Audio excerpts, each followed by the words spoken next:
जीव जागो, जीव जागो। गोरा चंद्र बोले, जीव जागो, जीव जागो।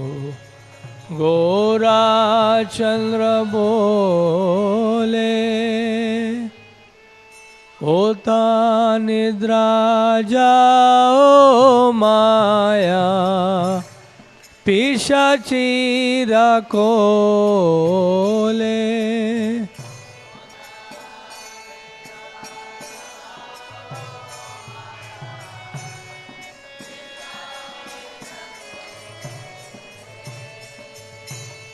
भाजी बोलिया ऐसे संसार भितारे,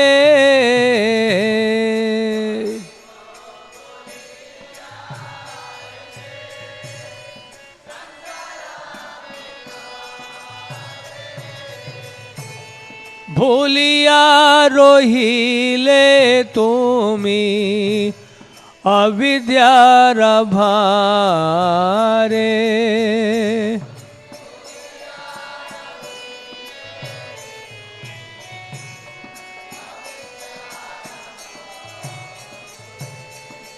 तुम्हारो लोहिते आमी होइनो अवतार।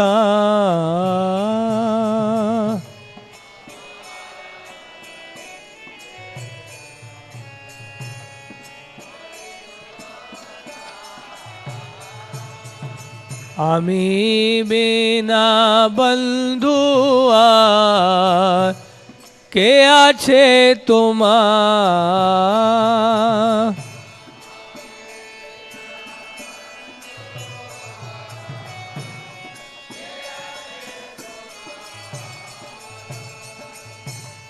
एने छी औषधि माया नाशिबारो लागी।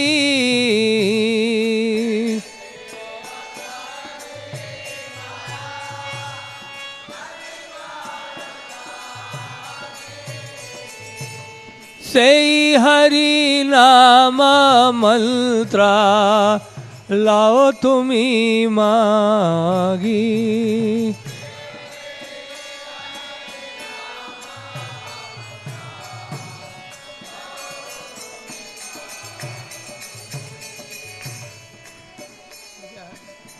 भक्ति विनोदा प्रभु चरणे पड़िया।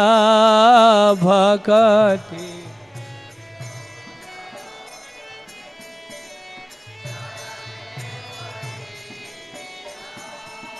से हरि नाम मंत्रा लाइलो मगिया।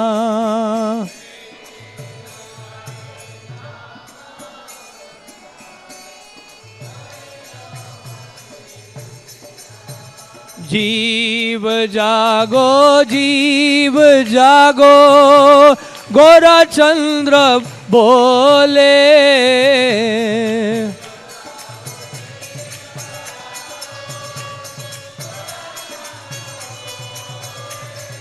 को तो निद्रा जाओ माया, पिशाची रखोले।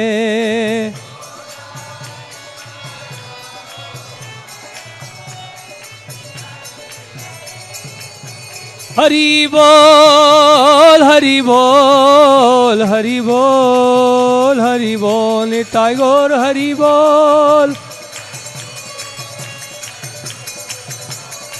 जय जय Prabhupada, Prabhupada, Prabhupada, Prabhupada.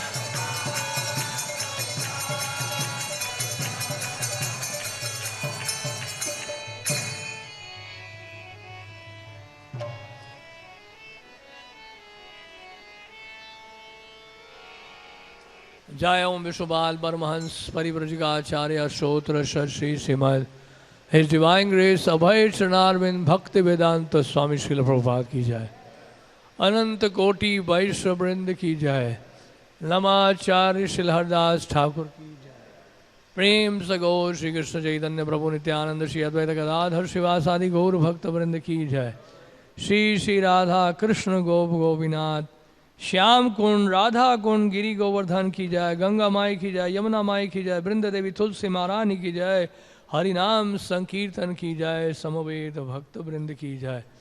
All glories to the assembled devotees, Hare Krishna. All glories to the assembled devotees, Hare Krishna. All glories to Sri Guru and Gauranga. Om Ajnanatimrandhasya Jnananjanashalakaya Chakshur Unmilitam Yena Tasmai Shri Gurave Namaha. Shri Chaitanya Manobhishtam Sapitam Yena Bhutale Swayam Rupaha Kada Mahyam Dadati Sapadantikam वाञ्छाकल्पतरुभ्यश्च कृपा सिन्धुभ्य एव च पतितानां पावनेभ्यो वैष्णवेभ्यो नमो नमः. जय श्री कृष्ण चैतन्य प्रभु नित्यानंद श्री अद्वैत गदाधर शिवासादि गौर भक्त वृंद. हरे कृष्ण कृष्ण कृष्ण हरे हरे, हरे राम राम राम हरे हरे.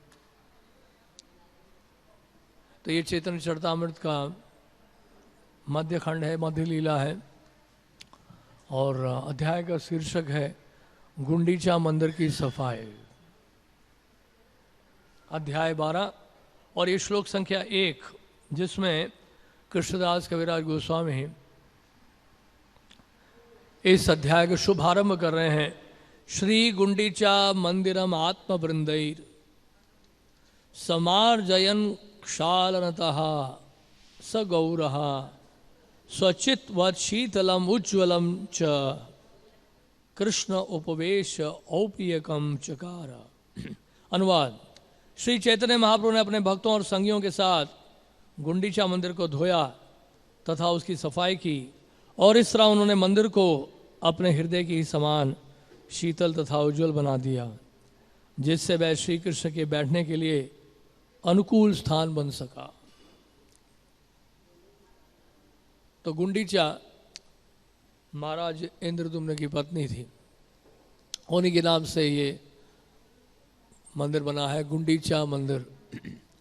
तो जगन्नाथ जी की रथ यात्रा कल जगन्नाथपुरी में होगी, जिसमें जगन्नाथ बलदेव सुभद्रा जी रथ पे बैठकर नीलाचल से सुंदराचल की तरफ जाएंगे. नीलाचल से सुंदराचल का रास्ता लगभग 3 किलोमीटर का है, और वहाँ पे लगभग 1 हफ्ते जगन्नाथ जी गुंडीचा मंदिर में रहते हैं, और वहीं उनकी सेवा भी होती है, वहीं उनको भोग लगता है. तो ये 15 दिन के बाद जगन्नाथ जी का दर्शन कल प्राप्त होगा सबको. तो 15 दिन का जो वियोग हुआ है श्री चैतन्य महाप्रभु को, और उनके जो जितने परिकर थे वो सब जगन्नाथ जी के दर्शन के लिए लालायित थे, जगन्नाथ जी का दर्शन नहीं कर पा रहे थे. और उस कारण से चैतन्य महाप्रभु अलारनाथ चले गए थे, वहाँ पे अलालानाथ जी का दर्शन करने के लिए, जो कि जगन्नाथ जी से अभिन्न है. अब 3 दिन पहले चैतन्य महाप्रभु काशी मिश्र से मिले, और 3 लोगों से मिले बताया गया है. काशी मिश्र और पड़ीचा. पड़ीचा का मतलब होता है जो मंदिर के अधिकारी हैं, सुपरिटेंडेंट या अध्यक्ष बोल सकते हैं. पड़ीचा से मिले, और साथ में सार्वभौम भट्टाचार्य से, क्योंकि सार्वभौम भट्टाचार्य जगन्नाथ मंदिर के चीफ प्रीस्ट थे, मुख्य पुजारी थे. तो उनसे चैतन्य महाप्रभु विचार विमर्श कर रहे हैं, और यहाँ कृष्णदास कविराज गोस्वामी लिख रहे हैं कि चैतन्य महाप्रभु इनसे अनुमति मांग रहे थे, क्योंकि कल जगन्नाथ जी पहुँचने वाले हैं, यानी कि 3 दिन बाद जगन्नाथ जी पहुँचेंगे गुंडीचा मंदिर. तो मंदिर में पहुँचने से पहले 1 दिन पहले गुंडीचा मंदिर की सफाई होनी चाहिए. तो चैतन्य महाप्रभु उनसे अनुमति मांग रहे हैं. तो चैतन्य महाप्रभु कितने विनम्र हैं देखिए. चैतन्य महाप्रभु क्योंकि भक्त के रूप में आ रहे हैं, तो भक्त को किस तरह से व्यवहार करना चाहिए, भक्त का आचरण कैसे होना चाहिए, चैतन्य महाप्रभु ने अपनी आचार्य प्रभु जीवेरे सिखाए। तो चैतन्य महाप्रभु अपने आचरण के द्वारा शिक्षा दे रहे हैं। इस प्रसंग में बहुत सारी शिक्षाएं हैं, क्योंकि समय कम है इसलिए संक्षिप्त रूप में आपको बताने का प्रयास करेंगे। तो चैतन्य महाप्रभु यहाँ पर अपने आचरण के द्वारा हम सबको शिक्षा दे रहे हैं और अनुमति मांग रहे हैं वहाँ पर सार्वभौम भट्टाचार्य से, काशी मिश्र से और जो परीक्षा है मंदिर का, तो उन सब से अनुमति ले रहे हैं। यहाँ तक यहाँ कविराज गोस्वामी लिख रहे हैं कि उनसे उन्होंने भिक्षा मांगी कि वो मंदिर मार्जन कर सकें। तो इस तरह से ये मंदिर मार्जन के लिए अनुमति ले रहे थे। और उन्होंने जब सुना, पंडित ने सुना, तो उन्होंने उत्तर दिया कि उन्हें कहा कि महाप्रभु हम सब आपके सेवक हैं, आपको हमसे अनुमति मांगने की क्या आवश्यकता है, हम तो आपके सेवक हैं, हम आपके दास हैं, आप जैसे इच्छा करते हैं वैसे ही होगा, जो आपकी इच्छा है वही हम लोग करेंगे। लेकिन देखा जाए तो ये मंदिर की सफाई करना आपको शोभा नहीं देता है, लेकिन चूंकि आपकी इच्छा है तो फिर निश्चित रूप से हम लोग आपकी सेवा में लगे हैं, जो आप कहेंगे हम करने के लिए तैयार हैं। और ये तो आपकी लीला है, मंदिर मार्जन करने की लीला श्री चैतन्य महाप्रभु कर रहे हैं अपने निजी परिकरों के साथ। और तो इसके लिए लेकिन आपको बहुत सारे घड़ों की आवश्यकता पड़ेगी जिसमें जल होगा, और बहुत सारे झाड़ू की आवश्यकता पड़ेगी जिससे मंदिर की सफाई की जाएगी।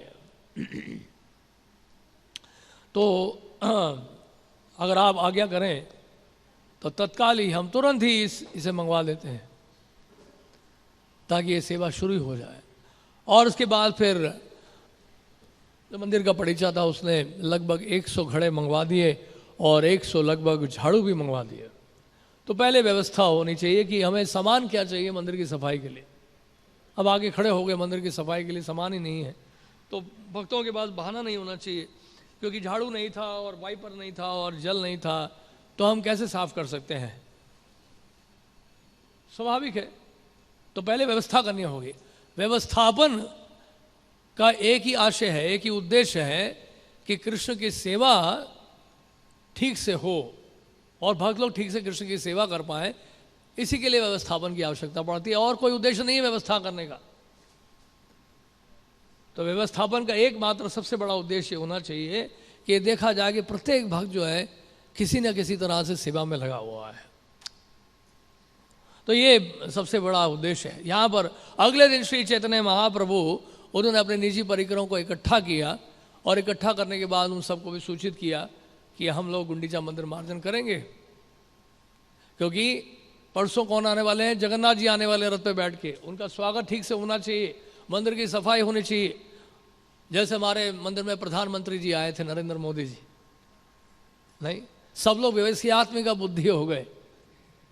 कितनी बार मंदिर की सफाई करानी पड़ी साधु हृदय प्रभु को कि इस देश के प्रधानमंत्री आ रहे हैं, राघव पंडित प्रभु लगे रहे और दिन रात मेहनत करके म्यूजियम तैयार किया गया, गलीचे बिछाए गए, चारों तरफ सफाई की गई, कितना सारा आरक्षण था और कितने सारे यहाँ पर सुरक्षा के लिए व्यवस्था की गई थी।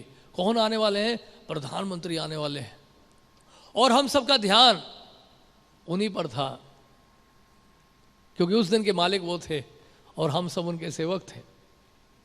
राजा है तो उनका भी स्वागत वैसे ही होता है जैसे कि जगन्नाथ जी का तो उसी भाव से जगन्नाथ जी का स्वागत किया जाना चाहिए। गुंडीचा मंदिर मार्जन यानी कि गुंडीचा में जगन्नाथ बलदेव सुभद्रा जी आने वाले हैं, अगर उनकी मंदिर की सफाई ठीक से नहीं होगी तो जगन्नाथ जी आके इस सिंहासन में बैठेंगे नहीं। गंदे स्थान पर भगवान नहीं बैठते, और जहाँ स्थान गंदा हो जाता है या धूल जमी हुई है, गंदगी बनी हुई है, वहाँ पे ठाकुर जी होते हुए भी नहीं है। इसलिए प्रभुपाद ने कहा what is the difference between idol worship and deity worship. जानते हैं आप आइडल वर्शिप और डीटी वर्शिप में भेद क्या है? आइडल वर्शिप और डीटी वर्शिप में सबसे बड़ा भेद ये है, प्रभुपाद बताते हैं कि वो सारे मंदिर जितने भी हैं जहाँ पे तथाकथित विग्रहों की स्थापना हुई है, लेकिन उन मंदिर में क्योंकि भक्त नहीं है, इस कारण से वो आइडल वर्शिप है। किस कारण से आइडल वर्शिप है? हो सकता है कई ऐसे मंदिर भी हों जहाँ बहुत सारे पुजारी उन्हें रखे हैं जो नौकरी कर रहे हैं, और बहुत सारे लोग स्टाफ भी हैं, एम्प्लॉयज़ भी रखे हुए हैं जो मंदिर की सफाई भी कर रहे हैं, सब कुछ कर रहे हैं, लेकिन क्योंकि वो भक्त नहीं है, इसलिए वो देखने में तो विग्रह है लेकिन फिर भी विग्रह की सेवा नहीं है, वो आइडल वर्शिप है। तो प्रभुपाद कहते हैं कि जब तक भक्त भगवान की सेवा नहीं करते हैं तब तक वो विग्रह ना होकर केवल एक मूर्ति हो जाती है। इसलिए सेवा का भाव जागृत करना होता है भक्तों को। भक्ति पहचान सेवा से होती है। वेश तो कोई भी बदल सकता है। आज हम गेरुए वस्त्र में, कल सफ़ेद वस्त्र में है, और आज सफ़ेद वस्त्र में है तो कल गेरुए वस्त्र में है। ये तो बाहरी लक्षण है, लेकिन वास्तविक लक्षण क्या है भक्त का? सेवा। सेवा ही हमारा साधन है, सेवा ही हमारा साध्य है, सेवा ही हमारा स्वरूप है, और सेवा ही हमारी सिद्धि है, और कोई सिद्धि नहीं है। जैसे एक बार प्रभुपाद जी के समय में एक भक्त था, वो मोर बन के नाचा करता था अपने कमरे में। तो प्रभुपाद को बताया तो प्रभुपाद बहुत गुस्सा हुए। उसने कहा कि मुझे किसी ने बता दिया है कि मैं गोलोक वृंदावन में मोर हूं, तो उसी का अभ्यास मैं अभी कर रहा हूं। अभ्यास मोर बनने का नहीं करना है, मैं अभ्यास करना है सेवा का। सेवा से स्वरूप प्रकट होगा, और सेवा ही हमारा साधन है, सेवा ही हमारी साधना है। इसलिए भक्ति पहचान सेवा से होती है। प्रवचन, ग्रंथों का अध्ययन, इसका एकमात्र उद्देश्य क्या है? हमें सेवा के स्तर पर लेके आना। नहीं तो ज्ञान अगर विज्ञान में नहीं बदल रहा है तो ज्ञान में सबका सूखा है, ड्राई है। इसलिए प्रभुपाद चैतन्य चरितामृत के एक तात्पर्य में कह रहे हैं कि जड़ विद्या से ऊपर ब्रह्म विद्या है, और ब्रह्म विद्या से ऊपर दिव्य ज्ञान है, और दिव्य ज्ञान से ऊपर भक्ति है। यानी कि सिद्धांत को अपने जीवन में जब तक हम नहीं उतारेंगे तब तक हम भक्त कहलाने के लायक नहीं हैं। इसलिए भक्ति यानी कि भक्त कौन होता है? भक्ति परिभाषा क्या है? भक्ति परिभाषा ये है जो भक्ति करे। अगर हम भक्ति नहीं कर रहे हैं तो भक्त कैसे हुए हम? भक्ति का मतलब यानी कि सेवा, और अगर हम सेवा नहीं कर रहे हैं तो फिर हम लोग भक्त कैसे बन जाते हैं? जैसे प्रभुपाद से पूछा, प्रभुपाद ने एक बार अपने शिष्य से पूछा, प्रभुपाद ने पूछा कि जानते हो ये हम किताब क्यों पढ़ने के लिए मैं कहता हूं? तो शिष्य ने कहा कि प्रभुपाद ताकि हम फिलॉसफी को अच्छी तरह समझ पाए। प्रभुपाद ने कहा नो, ताकि आप कन्विंस्ड हो जाओ चैंटिंग करने के लिए, so that you are convinced to chant Hare Krishna. If you are convinced to chant Hare Krishna, then there is no need of philosophy. और बोलेंगे कन्विक्शन कब होगा हमारा? वो कन्विक्शन होगा जब हमारे हृदय में भगवान के लिए प्रेम जागृत होगा, यानी कि तब तक अध्ययन करना जरूरी है। तो फिलॉसफिकल स्टडी, ग्रंथों का अध्ययन, इसका एकमात्र उद्देश्य होता है कि हमें सेवा के लिए प्रेरित करे।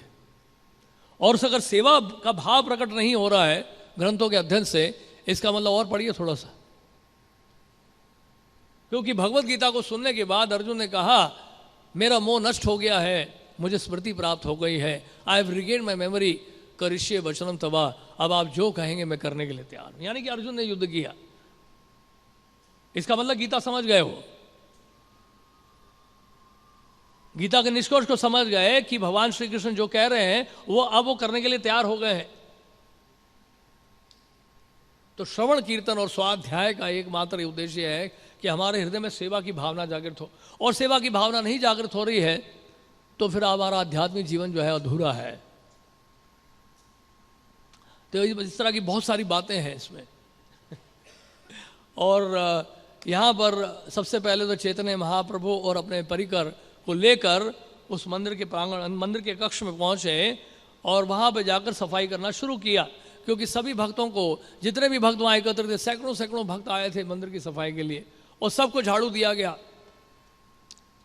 सबसे पहले धूल हटाना होगा ना, और धूल में अगर आप पानी डाल दोगे तो कीचड़ हो जाएगा, तो इससे पहले धूल हटाना पड़ेगा। तो इसलिए वहाँ पर सबसे पहले श्री चैतन्य महाप्रभु ने क्या किया, विग्रह की जो बेदी है उसको हटाया और उसको फिर साफ किया।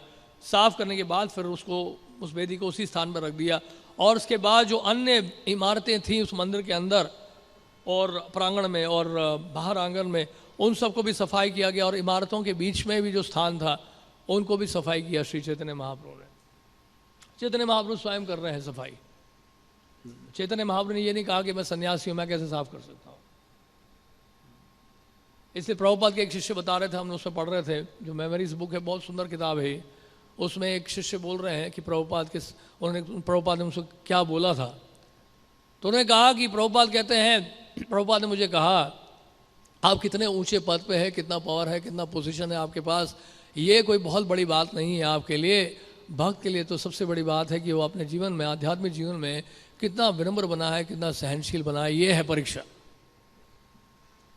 क्योंकि ऊंचा पद आपको प्राप्त भी हो गया, पावर भी प्राप्त हो गया, वो कुछ समय के बाद आपसे छीन लिया जाएगा, क्योंकि वो टेम्पररी है। लेकिन विनम्रता और सहनशीलता आपसे कभी नहीं छीनी जाएगी। यानी कि ये अचीवमेंट हमारा, ये है हमारा गोल, ये हमारा टारगेट है कि हम लोग कितने विनम्र बने और कितने सहनशील बने भक्ति में आने के बाद। नहीं तो उन्हीं चीज़ों के लिए हम लोग प्रयास कर रहे हैं, उन्हीं चीज़ों के पीछे हम भाग रहे हैं जो बाहर की दुनिया में हम लोग कर रहे थे। तो बाहर और अंदर में अंतर क्या हुआ? कोई अंतर नहीं है। भौतिकवादी व्यक्ति, सांसारिक व्यक्ति जो सकाम कर्म या निष्काम कर्म कह लीजिए या विकर्म कह लीजिए, इन सब कार्यों में जो लगे हैं,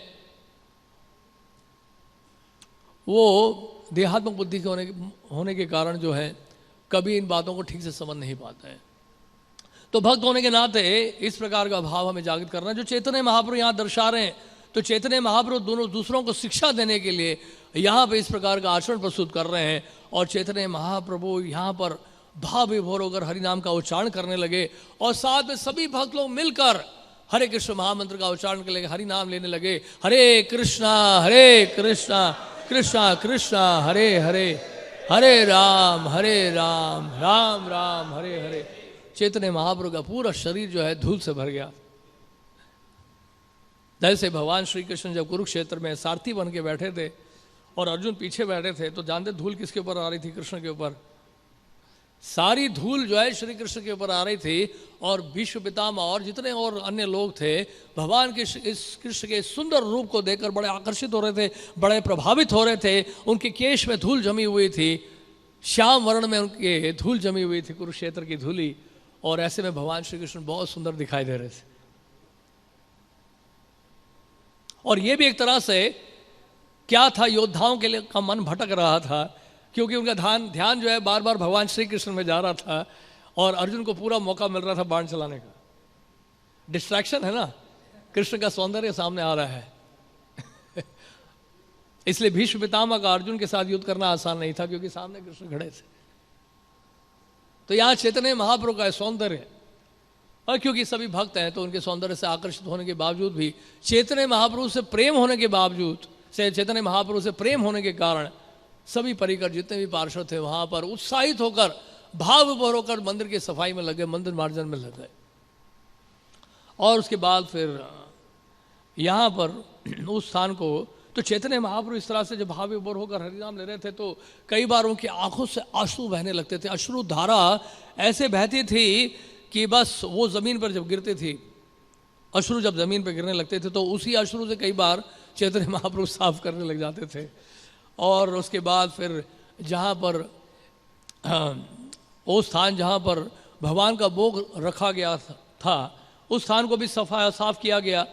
और वहाँ पे भक्तों के रहने का जो स्थान था, निवास स्थान, उस स्थान को भी साफ किया गया और आसपास के ज़मीन को भी साफ किया गया। चैतन्य महाप्रभु जो है सब इकट्ठा कर रहे थे, धूल और बालू और कण जितने भी थे वो सब इकट्ठा कर रहे थे चैतन्य महाप्रभु अपने कपड़े में और उसको फेंक रहे थे। तो बाकी भक्त भी जो है उसी तरह से कर रहे थे, वो भी अपने अपने वस्त्रों में धूल कण और बालू इकट्ठा करके उसको बाहर फेंक रहे थे। और तो भक्तों ने ढेर इकट्ठा कर लिया था, धूल बालू और कण का ढेर इकट्ठा कर दिया था। लेकिन चैतन्य महाप्रभु ने जो धूल इकट्ठा किया था और भक्तों से कहीं अधिक था। तो चैतन्य महाप्रभु केवल साफ ही नहीं कर रहे थे बल्कि और मेहनत करके दिखा रहे थे कि जो भी सेवा करें बड़े मन से करना चाहिए। अगर सेवा के पीछे हमारा भाव ये रहता है कि हम कहाँ फंस गए, क्यों ज़बरदस्ती हमें लगाया गया है, ये बार बार हमें रोकते रहते हैं और टोकते रहते हैं, क्योंकि हमने तो भजन सुना था, कोई रोके नहीं कोई टोके नहीं। लेकिन यहाँ बार बार टोका जाता है और रोका भी जाता है और बार बार पीछे पड़े भी रहते हैं। कुछ लोग बोलते सेवा करो साधना में आओ सेवा करो, परेशान कर दिया है हमें। लेकिन यहाँ पर इस तरह का भाव नहीं था भक्तों में। भक्त लोग स्वाभाविक रूप से प्रेम से हृदय से कर रहे थे सेवा, किसी को कहना नहीं पड़ रहा था, एक बार दो बार इशारा ही काफा। आध्यात्मिक जगत में यही होता है कि बोलते वहाँ भी हमारे गुरु सखी होते हैं, गुरु सखा होते हैं, लेकिन वहाँ के गुरु सखा यहाँ के गुरु की तरह कहना नहीं पड़ता है 10 बार। वहाँ के गुरु सखा या जो गुरु सखी होते हैं केवल आँखों से इशारा करते हैं, और उनके जो सेवक होते हैं या सेविका होते हैं वो तत्काल समझ जाते हैं कि हमें क्या सेवा करनी है। स्वाभाविक रूप से इशारों में ही काम चलता है वहाँ तो। यहाँ तो इशारों में चलने लगा तो फिर तो मंदिर ही बंद हो जाएगा, कोई इशारा तो कोई समझ ही नहीं पाएगा। तो भाई यहाँ बहुत बड़ी समस्या है। तो इसलिए कि क्योंकि हम लोग अभी बद्ध अवस्था में, स्वाभाविक हृदय से हमारे हृदय में आकर्षण जागृत नहीं हो रहा है कृष्ण की सेवा के लिए। तो वैदिक साधना का मतलब यही है जिसमें गुरु साधु शास्त्र का डर रहता है। भय के कारण हम लोग सेवा करें। भय के कारण सेवा करना जो है बहुत उच्च कोटि की सेवा नहीं है। भय के कारण, कर्तव्य के कारण, प्रेम के कारण। भक्ति ठाकुर जो है भक्ति का 3 स्तर बता रहे हैं, और जो भय के कारण भक्ति करता है तो वो सबसे निकृष्ट है, लोअर स्टेज में है। लेकिन ठीक है, फिर भी ना करने से तो अच्छा है, कम से कम कर तो रहा है भय से। और भय ही ना हो जिसके हृदय में, तो फिर भक्ति तो शुरू ही नहीं होगी, फिर सेवा का कोई स्कोप नहीं है। तो भय होना अच्छा है कम से कम। तो यहाँ पर भय का कोई यहाँ नहीं, भय तो यहाँ पे भय नाम की कोई चीज़ नहीं थी। यहाँ पे तो चैतन्य महाप्रभु से प्रेम होने के कारण, जगन्नाथ जी से प्रेम होने के कारण यहाँ पर सब सेवा में लगे हुए थे। और उसके बाद फिर चैतन्य महाप्रभु इस तरह से भक्तों के साथ सफाई करने में लग गए, और धूल का ढेर इकट्ठा हो गया था, और बाकी भक्त लोग भी जो हैं इस तरह से सेवा करने लगे। और चैतन्य महाप्रभु ने कहा, क्या बोला कि मैं ये देख के समझ सकता हूँ कि आपने कितनी मेहनत की है। कैसे समझ सकता हूँ कि आपने कितनी धूल इकट्ठी की है सफाई करके, और कितनी धूल इकट्ठी करके आपने बाहर फेंका है। तो वो देखकर मैं समझ जाऊंगा कि आपने कितनी मेहनत की है, यहाँ पर हृदय से किया है या सिर्फ नाम के लिए किया है। और उसके बाद फिर सब लोग ढेर इकट्ठा करने लगे, और मंदिर की पूरी सफाई हो गई। एक बार सफाई हो गई, और सफाई होने के बाद फिर थोड़ा सा पॉज किया गया। फिर चैतन्य महाप्रभु ने एक बार सफाई करने के बाद दोबारा जो है सभी भक्तों को अलग अलग इलाके फिर बांटे। तो दूसरी बार फिर से सफाई की गई, और दूसरी बार फिर सफाई किया कि आपका इलाका ये है, आपका इलाका ये है, आप पीछे जाइए, आप आगे रहिए, आप ऑल्टर की तरफ जाइए। और जैसे एरिया डिस्ट्रीब्यूट करते हैं, फिर से दोबारा एरिया डिस्ट्रीब्यूट किया गया। और उसके बाद यहाँ तक कि बड़े जो सूक्ष्म से सूक्ष्म बालू थे, सूक्ष्म से सूक्ष्म जो कण थे, और जो वहाँ पर कंकड़ पत्थर थे, वो बहुत सूक्ष्म रूप में, उन सब की भी जो है सफाई की गई, बहुत ध्यान से सफाई की गई। और उसके बाद जब मंदिर दूसरी बार जब साफ हो चुका था, तो फिर क्या हुआ, चैतन्य महाप्रभु बड़े संतुष्ट हुए। चैतन्य महाप्रभु बड़े संतुष्ट हुए। अब लगभग 100 भक्तों से अधिक घड़े लेकर वहाँ पहुँच गए इंद्रद्युम्न सरोवर में, जो पीछे है मंदिर के बैक साइड पे। एक नरेंद्र सरोवर है, वो अलग है, जहाँ पे मदन मोहन जी के विग्रह को लेकर वहाँ चंदन यात्रा में के दिन जो है नौका विहार किया जाता है। ये इंद्रद्युम्न सरोवर है जो जगन्नाथ गुंडीचा मंदिर के पीछे की तरफ है। और वहाँ से जल लाने के लिए सब भक्त लोग एकत्रित हो गए। लगभग 100 घड़ों में उनको जल लेके आना था, क्योंकि अब धूली हटा दी गई है, कण बालू हटा दिए गए हैं, अब पानी से सफाई हो गई। तो जल लाया गया, और उसके बाद चैतन्य महाप्रभु ने संकेत दे दिया कि आप सब घड़ों में जल लेकर आइए। और जल लेकर आए, और उसके बाद फिर वो घड़ा सबको बुलाकर दिया गया वहाँ पे। और उसके बाद फिर क्या किया गया, जल लेकर जो है मंदिर के छत पर जो है वो पानी फेंकने लगे। यहाँ नहीं, यहाँ शैंडलियर भी है और यहाँ पेंटिंग्स भी हैं, तो यहाँ पानी नहीं फेंक सकते हम लोग। वहाँ पानी फेंका गया, ऊपर की तरफ पानी जब फेंका गया तो सारे जो दीवार थे आसपास वो सब भी भीग गए, वो सब भी साफ होने लगे। अलग से दीवारों को ऊपर पानी नहीं फेंकना पड़ा। जब ऊपर पानी फेंका तो वो पानी नीचे आने लगा, और दीवार को भी साफ करता हुआ नीचे आया। तो इस प्रकार दीवार भी साफ हो गए, और ज़मीन भी पानी से साफ किया गया। और उसके चैतन्य महाप्रभु ने फिर से ऑल्टर जो पहले साफ किया था, चैतन्य महाप्रभु ने धूली साफ की थी, अब चैतन्य महाप्रभु जल से भी उसको साफ कर रहे हैं। ऑल्टर को हटा के, सिंहासन को हटा के फिर जल से साफ किया, फिर से सिंहासन दोबारा लाया गया। और उसके बाद कुछ भक्त लोग क्या कर रहे थे, वो झाड़ू लेकर आए। झाड़ू दूसरे तरीके का झाड़ू जो होता है, देखा आपने, एक झाड़ू होता है धूल हटाने के लिए, दूसरा झाड़ू होता है पानी साफ करने के लिए। तो है सीख वाला जो होता है, सीख वाला झाड़ू लेकर आए, और से पानी की सफाई हुई। और कुछ भक्त लोग बड़े चतुर थे, उन्होंने चैतन्य महाप्रभु के हाथ में पानी डाला, और चैतन्य महाप्रभु के चरणों में भी पानी डाल दिया। और दूसरा भक्त वहाँ पे खड़ा था, वो छुपके से जल पी रहा था। और उसके बाद फिर और कुछ एक और भक्त आगे वो भीख मांगने लगे। कि हमें भी दे दो थोड़ा सा चरणामृत। तो इस प्रकार जो है सफाई होने लगी और सैकड़ों सैकड़ों लोग जो है लगे हुए थे और श्री चैतन्य महाप्रभु मंदिर की सफाई में स्वयं लगे थे और सिंहासन को पूरा साफ किया श्री चैतन्य महाप्रभु ने स्वयं। और उसके बाद सैकड़ों सैकड़ों लोग जो है उस सरोवर से, इंद्रधनु सरोवर से, वहाँ से और जल लेकर आए। और लेकिन क्या है कि वहाँ पर समस्या क्या हो गई कि वहाँ से जब जल लाने लगे थे तो तट पे इतने सारे लोग लगे थे कि वहाँ जगह ही नहीं थी अब खड़े होने के लिए, कि तट पे ही जगह नहीं है तो नीचे कैसे जाएंगे जल लेने के लिए। तो आसपास जो कुएं थे वहाँ पर, कुएं से भी वो घड़े में पानी भरने लगे और वहाँ से फिर पानी लाकर वो भीतर देने लगे। और सभी जितने भी भक्त थे, कुछ भक्तों को छोड़कर, कुछ परिकरों को छोड़कर, जैसे अद्वैत आचार्य हैं, नित्यानंद प्रभु हैं, या परमानंद पुरी हैं, या ब्रह्मानंद भारती हैं, तो ये सब नहीं कर रहे थे क्योंकि ये सब वरिष्ठ थे। और नहीं, लेकिन ये लोग फिर कहने का मतलब है इनको करने नहीं देंगे ना, भक्त इनको करने नहीं देंगे। और यहाँ तो थोड़ा उल्टा हिसाब है, लेकिन वहाँ पे उन वरिष्ठ भक्तों को करने नहीं दिया जाता। अद्वैत आचार्य से कौन सेवा लेगा, नित्यानंद प्रभु से कौन सेवा लेगा बताइए, वो लेगा सेवा? स्वरूप दामोदर को भी छोड़ दिया, स्वरूप दामोदर से भी कोई सेवा ले नहीं रहे थे। तो नहीं नहीं नहीं, आपसे नहीं लेवाना, आप घड़े मत उठाइए, हम घड़ा उठाएंगे। तो इस प्रकार जो है ये बड़ी अच्छी व्यवस्था की गई। और जब वो ला रहे थे घड़े, तो वे घड़े जो है एक दूसरे से टकराए और टकरा के वहीं टूट के गिर गए, सारा पानी नीचे गिर गया। फिर गए दोबारा, फिर लेकर आए। तो इस तरह से फिर धीरे धीरे जो है घड़ों में पानी भरकर जो है मंदिर कक्ष में प्रवेश करते रहे और बहुत जम के सफाई हुई मंदिर की। और उसके बाद फिर तो वहाँ पे बड़ा इशारों में काम चल रहा था, जैसे हमने बताया। और इशारा क्या था? कृष्ण के नामों का इशारा था।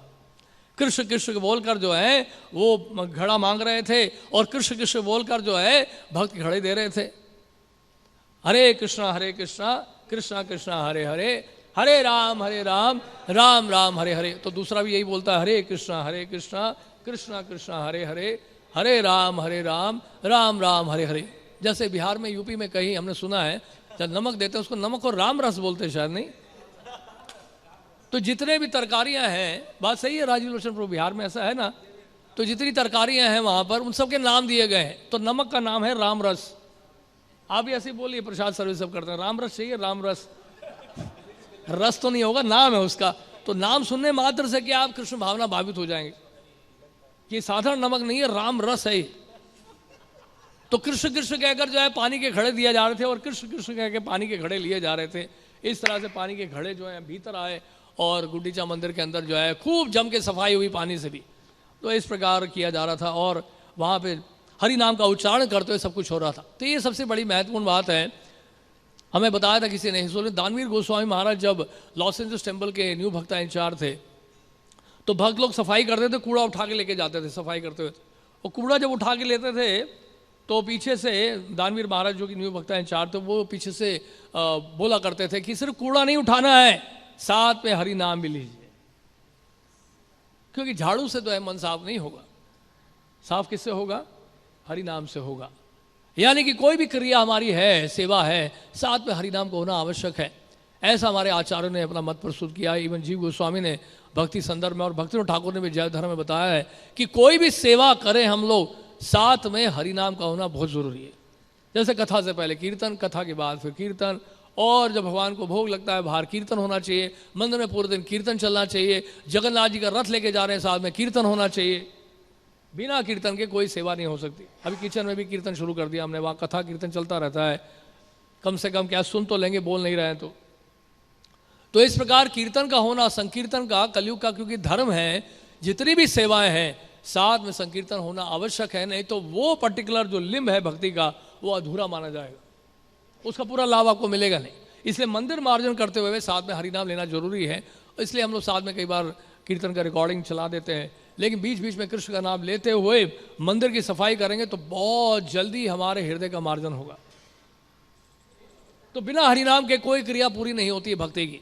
इसलिए जब यज्ञ भी किया जाता है, भगवत आह्वान यज्ञ रामनवमी के उपलक्ष्य हम लोग करते हैं, उसमें भी साथ में कीर्तन बहुत जरूरी है। दीक्षा समारोह में जब यज्ञ होता है साथ में कीर्तन बहुत जरूरी है। विग्रह की जब स्थापना की जाती है साथ में कीर्तन साथ साथ चलना चाहिए, नहीं तो विग्रह की स्थापना होगी नहीं। कितना भी आप मंत्र बोल लीजिए, अगर साथ में संकीर्तन नहीं हुआ तो विग्रह की स्थापना आपकी इनकम्प्लीट मानी जाएगी।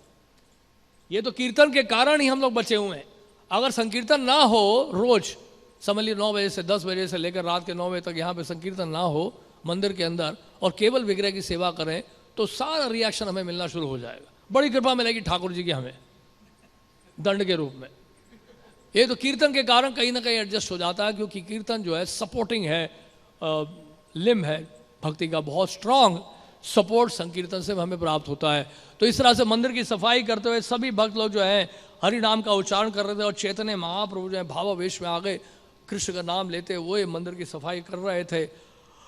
और उसके बाद ऐसा लग रहा था कि चैतन्य महाप्रभु के सैकड़ों हाथ हैं, और सैकड़ों हाथों के द्वारा चैतन्य महाप्रभु मंदिर का मार्जन कर रहे थे।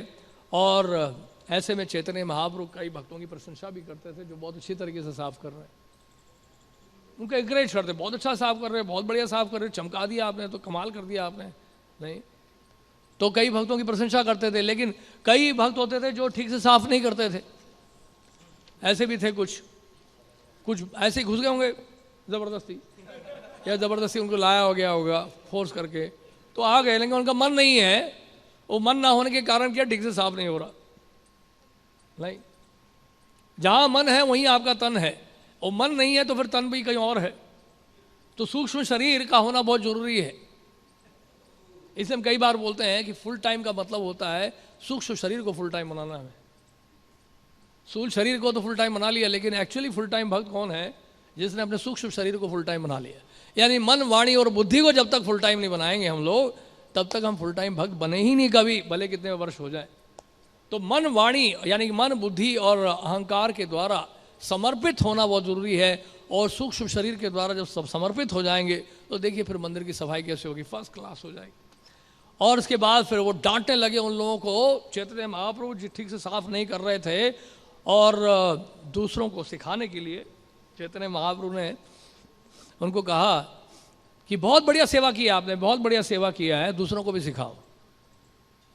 तो वो भक्त लोग बेचारे बहुत ज़्यादा उनको वो होता था कि शर्म आती थी कि ये चैतन्य महाप्रभु प्रसन्न नहीं हुए हमारी सेवा से।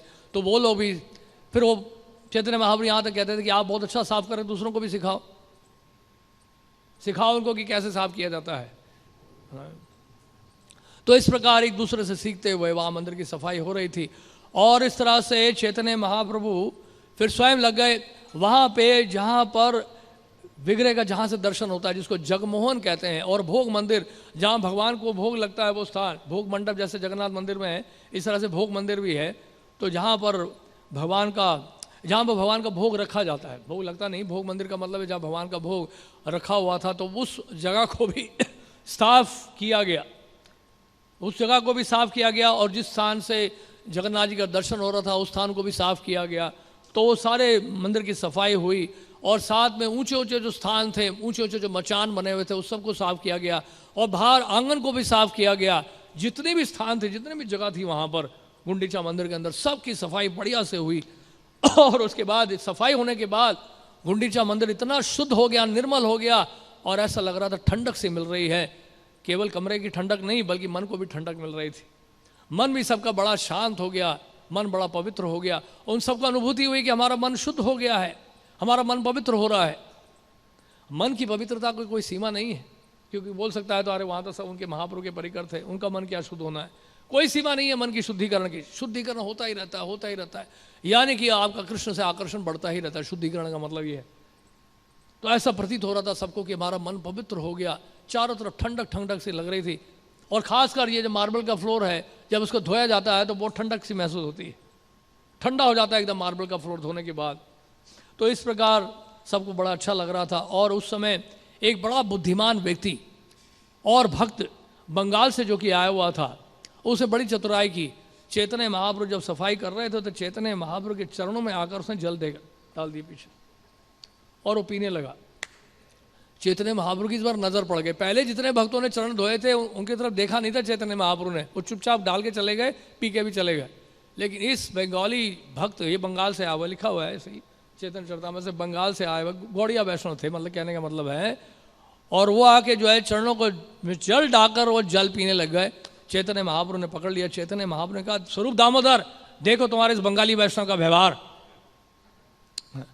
मुझे नहीं पता कि मेरी क्या गति होगी, मुझे इस पाप कर्म जो है इसने लगा दिया है, मेरे चरण धो लिए इसने ठाकुर जी के सामने।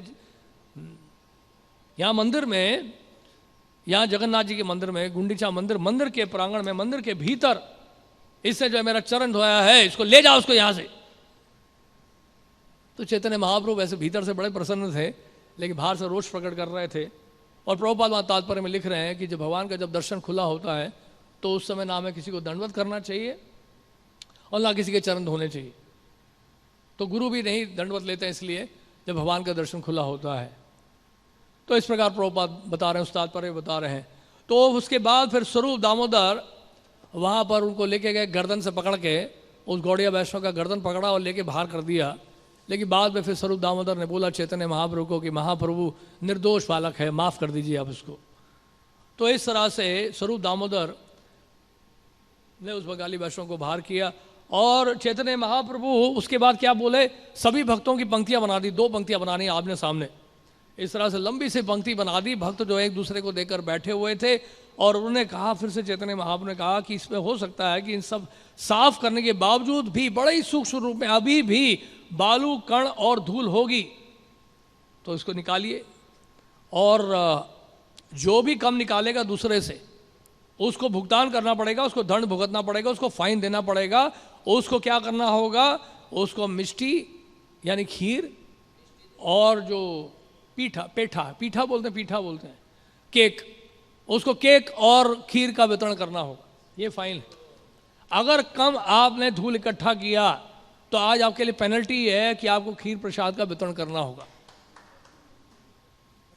जैसे रघुनाथ दास गोस्वामी को चैतन्य नित्यानंद प्रभु ने क्या दंड दिया था कि आप दधी चिवड़ा महोत्सव बनाओ, दूर से दंडवत कर रहे हो आप। तो इस प्रकार चैतन्य महाप्रभु इस गुंडीचा मंदिर मार्जन की लीला के माध्यम से ये बता रहे हैं कि जब तक हमारा हृदय शुद्ध नहीं होगा वो कृष्ण के रहने योग्य नहीं है। कृष्ण तो योग्य है लेकिन वो स्थान ठीक नहीं है उनके रहने के लिए। और यही भाव होता है जगन्नाथ जी को जो रथ पे बिठा लेते हैं, जगन्नाथ बलदेव सुभद्रा जी के रथ को खींचते हैं और खींच के ले जाते हैं, तो वास्तव में कहाँ खींच के ले जाते हैं, अपने हृदय सिंहासन में बिठाने के लिए। और हमारे हृदय का जो सिंहासन अगर निर्मल नहीं होगा तो जगन्नाथ जी हमारे हृदय में बैठेंगे नहीं, तो फिर से रथ यात्रा आपको करनी पड़ेगी। और जिसने अपने हृदय को निर्मल बना लिया वो उसके लिए तो रोज ही रथ यात्रा है, वो रोज ही रथ यात्रा है, क्योंकि जगन्नाथ जी को उसने बिठा लिया। और रथ यात्रा की आवश्यकता नहीं है उसके लिए, क्योंकि जगन्नाथ जी उसके हृदय में निवास कर चुके हैं, क्योंकि इसका सिंहासन जो हृदय का है वो बिल्कुल निर्मल शुद्ध हो चुका है। और इस प्रकार चैतन्य महाप्रभु में समझा रहे हैं कि हमें हृदय को शुद्ध करना पड़ेगा, तभी हम भगवान का स्मरण कर पाएंगे। चेतोदर्पण मार्जनम भव महादावाग्नि निर्वापणम शय्या कैरव चंद्रिका वितरणम विद्यावधु जीवनम आनंदाम बुद्धिवर्धनम प्रतिपदम पूर्णामृता स्वादनम सर्वात्मस्तपनम परम विजयते श्री कृष्ण संकीर्तनम। तो ये है वास्तव में मार्जन, यानी कि एक्सटर्नल और इंटरनल दोनों ही जरूरी है। जैसे कि वो बहुत सुंदर श्लोक है, क्या है वो,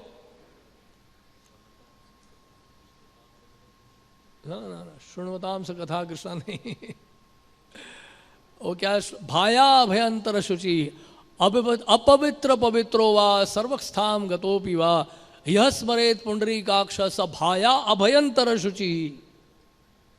यानी भगवान कृष्ण का स्मरण जब करते हैं, पुंडरीकाक्ष स्मरण जब किया जाता है तो क्या होता है, एक्सटर्नल इंटरनल दोनों ही साफ हो जाता है।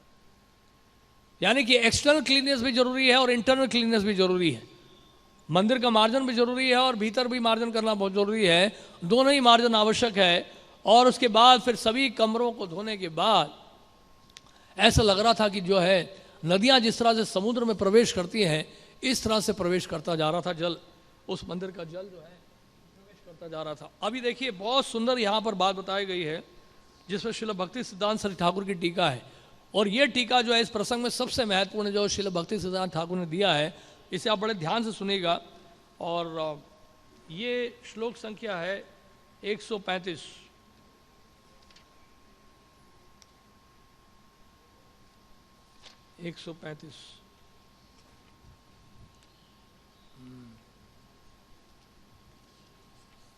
देखिए क्या लिख रहे हैं, तो क्या वो मंदिर के द्वार के बाहर की सारी सड़कें भी साफ हो गईं, किंतु कोई ये नहीं बता सका कि सब कैसे हुआ।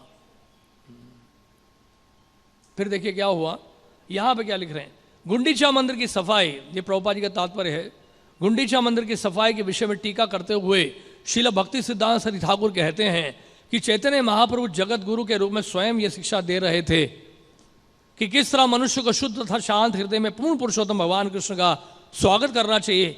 यदि कोई चाहता है कि कृष्ण उसके हृदय में विराजमान हो तो सर्वप्रथम उसे अपने हृदय को निर्मल बनाना चाहिए। जैसा कि चैतन्य महाप्रभु शिक्षाष्टक में संस्तुति की है, चेतो दर्पण मार्जनम।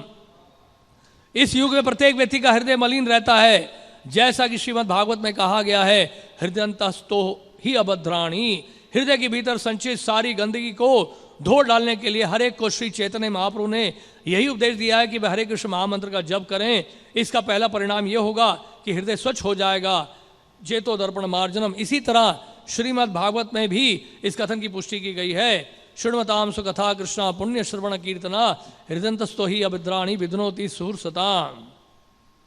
यदि भक्त चाहता है कि उसका हृदय स्वच्छ बने तो उसे भगवान श्री कृष्ण की महिमा का श्रवण और कीर्तन करना चाहिए।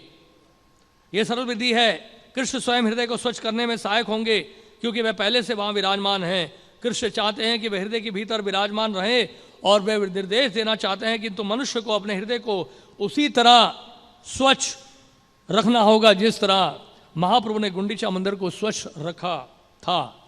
अतः भक्त को अपना हृदय इस तरह निर्मल बनाना होगा जिस तरह महाप्रभु ने गुंडीचा मंदिर को निर्मल बना दिया। इस तरह मनुष्य को शांति मिल सकती है और उसकी भक्ति समृद्ध हो सकती है। यदि हृदय में कूड़ा करकट, बालू के कण, खरपतवार या धूल भरी हो अर्थात अन्य अभिलाषा पूर्ण, तो उसमें पूर्ण पुरुषोत्तम भगवान को नहीं बिठाया जा सकता। हृदय को सकाम कर्म, तार्किक ज्ञान, योग तथा कथित ध्यान के विभिन्न प्रकारों से प्राप्त समस्त भौतिक इच्छाओं से स्वच्छ रखना होगा। हृदय को बाहरी प्रयोजनों से रहित करके स्वच्छ रखना होगा। जैसा कि श्री रूप गोस्वामी कहते हैं, अन्य अभिलाषिता शून्यम ज्ञान कर्मादि अनावृतम। दूसरे शब्दों में किसी तरह का बाह्य मंतव्य नहीं रहना चाहिए। मनुष्य को भौतिक उन्नति, ज्ञान, त्वरा, भगवान को समझना, सकाम कर्म, तप इत्यादि का प्रयास नहीं करना चाहिए।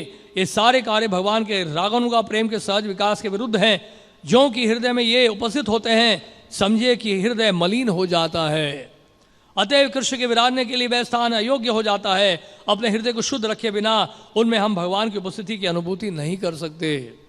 भौतिक जगत का भरपूर भोग करने की इच्छा को भौतिक इच्छा कहते हैं। आधुनिक भाषा में इसे आर्थिक विकास कहा जाता है। आर्थिक विकास की अत्यधिक इच्छा हृदय के भीतर के कूड़ा करकट तथा बालू के कणों के समान मानी जाती है। यदि कोई व्यक्ति भौतिक कार्यों में अत्यधिक व्यस्त रहता है तो उसका हृदय सदा विचलित रहेगा। जैसे कि नरोत्तम दास ठाकुर ने कहा है, संसार विषानाले दिवानिशी हिया जले जुड़ाई ते ना केनो पाए। दूसरे शब्दों में भौतिक ऐश्वर्य के लिए प्रयास भक्ति के सिद्धांत के विरुद्ध है। पुण्य कर्म के लिए महान यज्ञ करना, दान, तपस्या, उच्चतर ग्रह मंडलों को प्राप्त करना तथा भौतिक जगत के में सुखपूर्वक जीवन व्यापन करना इत्यादि भौतिक भोग के अंतर्गत आते हैं। आधुनिक भौतिक लाभ भौतिक कलमश रूपी धूल के समान है। जब सकाम करके चक्रवात से ये धूल उड़ती है तो ये हृदय को आच्छादित कर देती है। इस तरह हृदय रूपी दर्पण धूल से आच्छादित हो जाता है। पुण्य तथा पाप करने के लिए अनेक इच्छाएं होती हैं, किंतु लोग ये नहीं जानते कि किस तरह वे अपने हृदय जन्म जन्मांतर तक मलिन बनाए रखते हैं।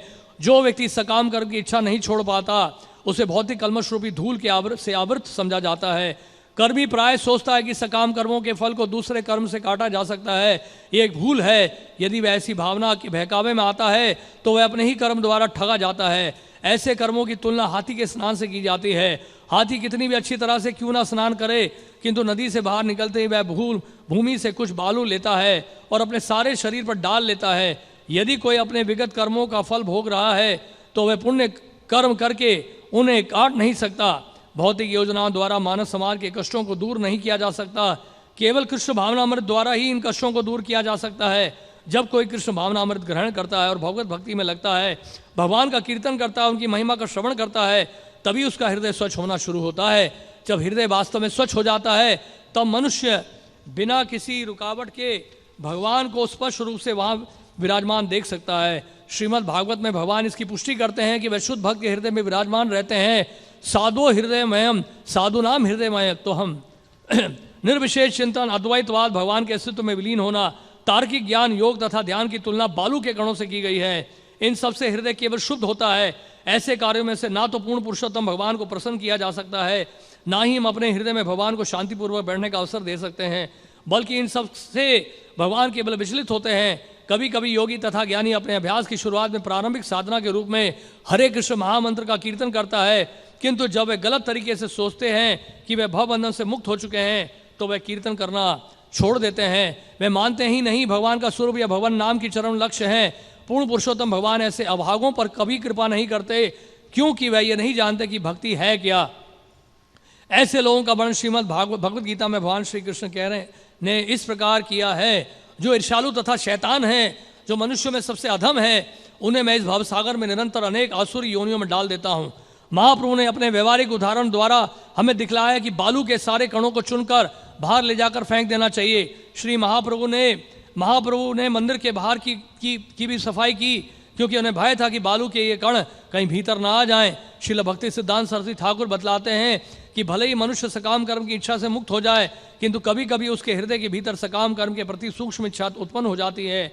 मनुष्य सोचता है कि भक्ति कार्य में प्रकृति लाने के लिए वे व्यापार शुरू कर दे, किंतु कलमश इतना प्रबल होता है कि बाद में वे भ्रम में परिवर्तित हो सकता है। जैसे कूटी नाटी, छिद्राण वेशन तथा प्रतिष्ठा आशा, उच्च पद के लिए नाम तथा यश की इच्छा, जीव हिंसा, अन्य जीवों के लिए ईर्षा, निषिद्ध आचार, शास्त्र वर्जित वस्तुएं स्वीकार करना, काम, भौतिक लाभ की कामना तथा पूजा लोकप्रिया की लालसा के रूप में बतलाया गया है। कूटी नाटी का अर्थ है कपट, प्रतिष्ठा आशा को धारण हरिदास ठाकुर की नकल करके एकांत स्थान में रहने का प्रयास, और उसकी असली इच्छा तो नाम तथा यश कमाने की रहती है। दूसरे शब्दों में वह सोचता है कि मूर्ख लोग उसे हरिदास ठाकुर की तरह प्रतिष्ठित मानने लगेंगे, क्योंकि वह एकांत स्थान में रहता है। ये सब भौतिक इच्छाएं हैं। नए भक्त को अन्य भौतिक इच्छाएं भी यथा स्त्रियां तथा धन, कामनी, कांचन सता सकती हैं। इस तरह उसका हृदय गंदी बातों से पुनः भर जाता है और वह भौतिकवादी की तरह निष्ठुर हो जाता है। धीरे धीरे वे विख्यात भक्त या अवतार बनने की इच्छा करने लगता है। जीव हिंसा, अन्य जीवों की ईर्ष्या शब्द का वास्तविक अर्थ है कृष्ण भावनामृत का प्रचार बंद कर देना। प्रचार कार्य को परोपकार कहा गया है। जो लोग भौतिक भक्ति के लाभों से परिचित नहीं हैं, उन्हें प्रचार द्वारा इसकी शिक्षा देनी चाहिए। यदि कोई प्रचार कार्य बंद करके एकांत स्थान में बैठ जाता है तो समझिए कि वह अपने आप को भौतिक कर्म में लगा रहा है। यदि कोई व्यक्ति मायावादियों से समझौता करना चाहता है तो वह भौतिक कर्म के संलग्न होता है। भक्त को अभक्तों के साथ कभी समझौता नहीं करना चाहिए। कोई व्यक्ति पेशेवर गुरु, योगी तथा चमत्कारी व्यक्ति बनकर जनता को धोखा देकर या भ्रमित करके भले ही उत्कृष्ट योगी के रूप में ख्याति प्राप्त कर ले, किंतु ये सभी हृदय के भीतर भरे धूल, कूड़ा तथा बालू के कण ही समझे जाते हैं। इसके अतिरिक्त मनुष्य को विधि विधानों का पालन करना चाहिए और अवैध यौन, जुआ, नशा तथा मांसाहार की इच्छा नहीं करनी चाहिए। चैतन्य महाप्रभु ने हमें व्यवहारिक उपदेश देने के लिए ही मंदिर की 2 बार सफाई की। उनके द्वारा की गई दूसरी सफाई अधिक पूर्ण थी। इसका भाव था भक्ति के मार्ग के सारे अवरोधों को दूर भगा देना। उन्होंने दृढ़ संकल्प के साथ मंदिर की सफाई की, जो इस बात से स्पष्ट है कि सफाई के लिए उन्होंने अपने खुद के वस्त्रों तक का प्रयोग किया। चैतन्य महाप्रभु ये स्वयं ये दिखाना चाहते थे कि मंदिर संगमरमर की तरह स्वच्छ हो जाए। स्वच्छ संगमरमर शीतलता प्रदान करता है। भक्ति का अर्थ है भौतिक कलमश से उत्पन्न सारे उपद्रवों से शांति प्राप्त करना। दूसरे शब्दों में यह वह विधि है जिससे मन शांत होता है। जब मनुष्य भक्ति के अतिरिक्त और कुछ नहीं चाहता, तभी मन शांत तथा नितांत स्वच्छ रहता है। चाहे कोई कितनी भी गंदगी को दूर क्यों ना करे, कभी कभी निर्विशेषवाद, अद्वैतवाद, सिद्धि तथा धर्म, अर्थ, काम, मोक्ष के लिए मन में सूक्ष्म इच्छाएं बनी रहती हैं। ये सब स्वच्छ चादर में दाग के समान है। चैतन्य महाप्रभु इन्हें भी धो डालना चाहते थे। चैतन्य महाप्रभु ने अपने व्यवहारिक कार्य से हमें बतलाया कि किस तरह अपने हृदयों को स्वच्छ किया जा सकता है। एक बार हृदय स्वच्छ हो जाए तो हमें उसमें आरूढ़ होने के लिए भगवान श्री कृष्ण को आमंत्रित करना चाहिए और हमें प्रसाद बांटकर तथा हरे कृष्ण महामंत्र का कीर्तन करके उत्सव मनाना चाहिए। चैतन्य महाप्रभु हर भक्त को अपने निजी आचरण से शिक्षा दिया करते थे। चैतन्य महाप्रभु के संप्रदाय का प्रसार करने वाले हर व्यक्ति ऐसी ही जिम्मेदारी लेते हैं। सफाई के दौरान महाप्रभु स्वयं लोगों को प्रताड़ित तथा प्रशंसित कर रहे थे। जो आचार्य का कार्य कर रहे हैं उन्हें महाप्रभु से शिक्षा लेनी चाहिए, सीखना चाहिए कि निजी उदाहरण के द्वारा भक्तों को किस प्रकार प्रशिक्षित करना चाहिए। महाप्रभु उन लोगों से परम प्रसन्न थे जो मंदिर के भीतर एकत्र अवांछित वस्तुओं को निकाल कर मंदिर की सफाई कर रहे थे। यह अनर्थ निवृत्ति कहलाती है, जिसका अर्थ है समस्त अवांछित वस्तुओं से हृदय को स्वच्छ करना। इस तरह श्री चैतन्य महाप्रभु द्वारा गुंडीचा मंदिर की सफाई का संचालन हमें यह जताने के लिए किया गया कि किस तरह हृदय को स्वच्छ तथा शांत बनाकर भगवान कृष्ण का स्वागत किया जाए और बिना किसी उत्पाद के उन्हें हृदय के भीतर बिठाया जाए। कितना सुंदर तात्पर्य दिया देखिए। तो इस तरह से जो है सफाई जारी रही और चैतन्य महाप्रभु सफाई करने के उपरांत वहाँ पे थोड़ा विश्राम करने लगे और उसके बाद फिर संकीर्तन शुरू हो गया, नृत्य शुरू हो गया। चैतन्य महाप्रभु संकीर्तन किया, नृत्य किया और भक्त लोगों ने भी संकीर्तन किया भावावेश में।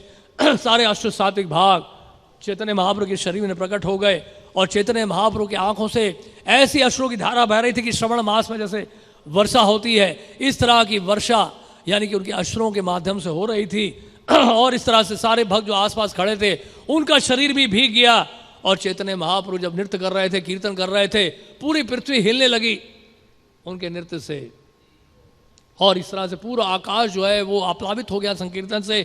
चैतन्य महाप्रभु स्वरूप दामोदर के विशेष रूप से संकीर्तन से बड़े प्रभावित हुए और उनके कीर्तन से जो है और भाव विभोर हो गए। और उस समय चैतन्य महाप्रभु ने गोपाल को कहा, जो कि अद्वैत आचार्य के सुपुत्र थे, उनको कहा कि आप नृत्य करो गोपाल। तो गोपाल ने नृत्य करना शुरू किया भाव विभोर होकर, भाव में नृत्य कीर्तन किया। तो क्या हुआ, कुछ समय के बाद गोपाल मूर्छित होकर नीचे गिर पड़े और सभी भक्त लोग उनको उठाने लगे, अद्वैत आचार्य तक उठाने लगे, लेकिन ऐसा लग रहा था कि श्वास ही रुक गई है और गोपाल उठ नहीं रहे थे। और उसके बाद चैतन्य महाप्रभु से बहुत दुखी होने लगे, अद्वैत आचार्य रोने लगे कि क्या हो गया गोपाल को। चैतन्य महाप्रभु कहा कि आप चिंता मत करिए, गोपाल खड़े हो जाओ। जैसी चैतन्य महाप्रभु की आवाज़ सुनी गोपाल फिर से खड़ा हो गया और खड़े होकर फिर से नृत्य कीर्तन करने लगा, हरे कृष्णा कृष्णा कृष्णा हरे हरे, हरे राम राम राम हरे हरे। चैतन्य महाप्रभु अन्य भक्तों के साथ इंद्रधनुष सरोवर गए, वहाँ पर उन्हें स्नान किया और अच्छे वस्त्र पहने, नए वस्त्र पहने और उसके बाद नरसिंह भगवान के मंदिर में गए, वहाँ उन्होंने नरसिंह भगवान को दंडवत किया और वहाँ प्रार्थनाएं कहीं।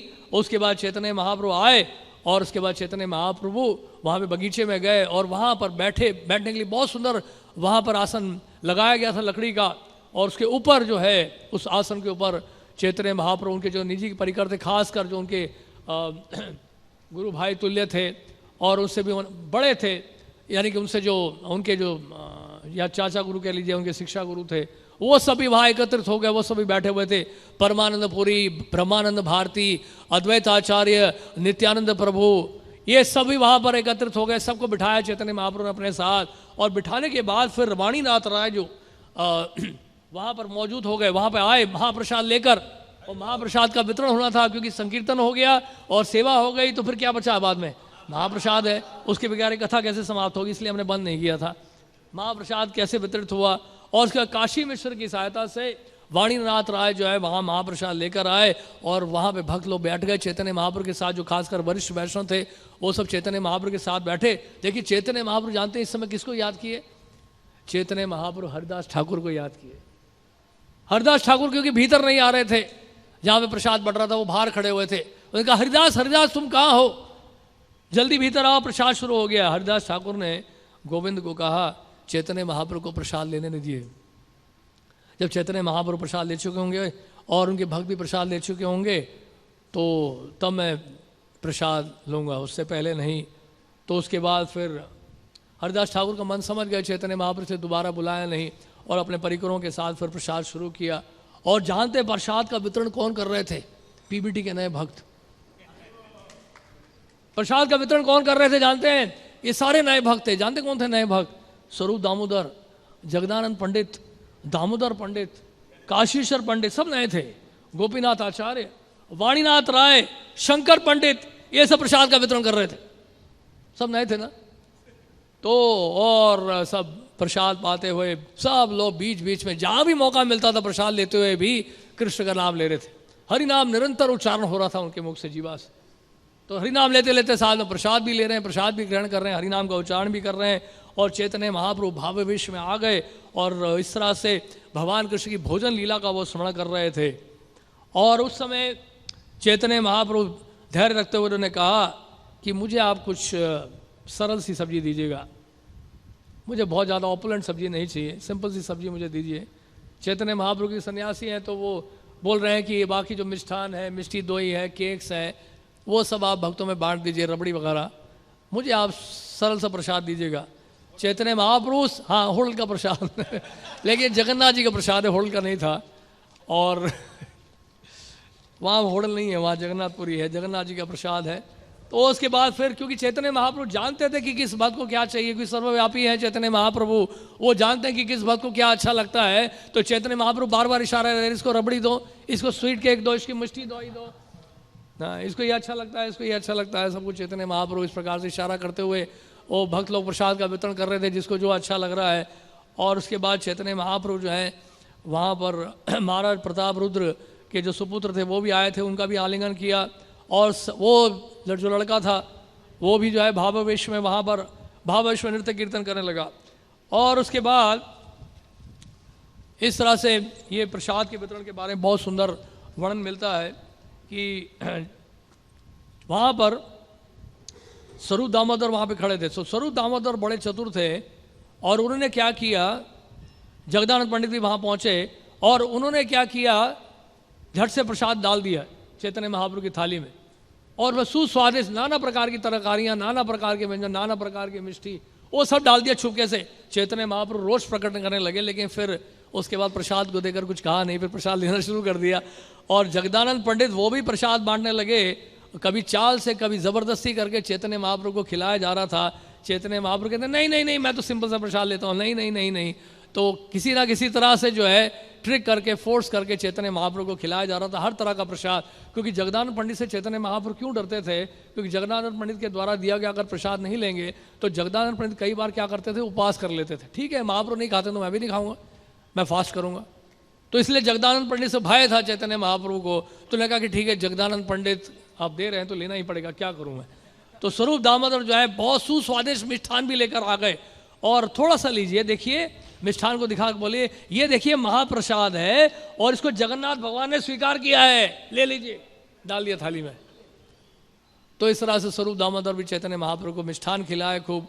और स्वरूप दामोदर ने चैतन्य महाप्रभु बड़े भाववेश में और बहुत स्नेह से जो है महाप्रसाद को ग्रहण कर रहे थे। और निकट में सार्वभौम भट्टाचार्य बैठे थे, तो सार्वभौम भट्टाचार्य भी बड़े प्रसन्न हो रहे थे। लेकिन चैतन्य महाप्रभु ने कहा सार्वभौम भट्टाचार्य को भी आप पहली श्रेणी का प्रसाद दीजिएगा, इनको भी वीआईपी महाप्रसाद दीजिए। महाप्रसाद की भी कई श्रेणियाँ होती हैं, तो वीआईपी महाप्रसाद अलग होता है। तो सार्वभौम भट्टाचार्य उस वीआईपी में इसमें एक थे, तो सार्वभौम भट्टाचार्य को भी वीआईपी महाप्रसाद दिया जाए। तो सार्वभौम भट्टाचार्य भी ले रहे थे। और देखिए फिर भक्त लोग बड़े आश्चर्यचकित होकर देख रहे थे भट्टाचार्य को और कह रहे थे कि देखिए इनका क्या व्यवहार हुआ करता था। ये शुष्क जो है न्याय शास्त्री थे, तर्कवादी थे, कुतर्की थे, और आज देखिए इनका व्यवहार कितना बदल गया, कितने आनंद में देखिए महाप्रसाद खा के कितना मजा ले रहे हैं। सार्वभौम भट्टाचार्य ने उत्तर दिया मैं तो बहुत कम बुद्धि का जो है तार्किक था पहले, और लेकिन मुझे क्या पता था कि वास्तव में सिद्धि तो ये है। और चैतन्य महाप्रभु की कृपा से चैतन्य महाप्रभु ने तो इस कौवे को गरुड़ बना दिया।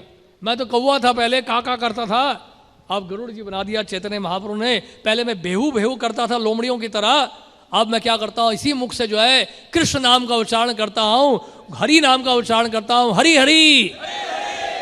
और इस तरह पहले तो मैं तार्किक जो लोग थे, कुतर्की लोगों के शिष्यों का संग करता था। आज देखो मुझे तो इतने सारे उन्नत वैष्णव का सानिध्य प्राप्त हो गया और उनके साथ रहकर मैं अमृत का आस्वादन करता हूँ। तो इस प्रकार सार्वभौम भट्टाचार्य बड़ा आनंद ले रहे थे, महाप्रसाद ग्रहण कर रहे थे वो भी। और उसके बाद आगे बताया कि चैतन्य महाप्रभु उस समय कहने लगे, चैतन्य महाप्रभु सार्वभौम भट्टाचार्य की प्रशंसा कर रहे हैं कि आप तो पूर्व जन्म से सिद्ध हैं कृष्ण भावना में, और कृष्ण प्रेम पहले से ही जाग चुका है आपके हृदय में, और आपके सानिध्य में रहकर हम सब भक्ति में आगे बढ़ रहे हैं। तो इस तरह से सार्वभौम भट्टाचार्य की प्रशंसा कर रहे थे। चैतन्य महाप्रभु वहाँ एकत्र सभी भक्तों की प्रशंसा कर रहे थे। और उसके बाद जगन्नाथ जी का महाप्रसाद ग्रहण करके चैतन्य महाप्रभु ने क्या किया, कुछ मिष्ठान जैसे केक्स हैं, रबड़ी है, इस प्रकार के कई मिष्ठान है, मालपुआ है, कई तरह के मिष्ठान जो है चैतन्य महाप्रभु ने क्या किया, एक एक करके भक्तों को बुलाया और अपने हाथों से चैतन्य महाप्रभु ने अपना महाप्रसाद दिया। क्या कृपा हो रही थी देखिए उस दिन। और उस समय नित्यानंद प्रभु अद्वैत आचार्य आपस में हास परिहास कर रहे थे।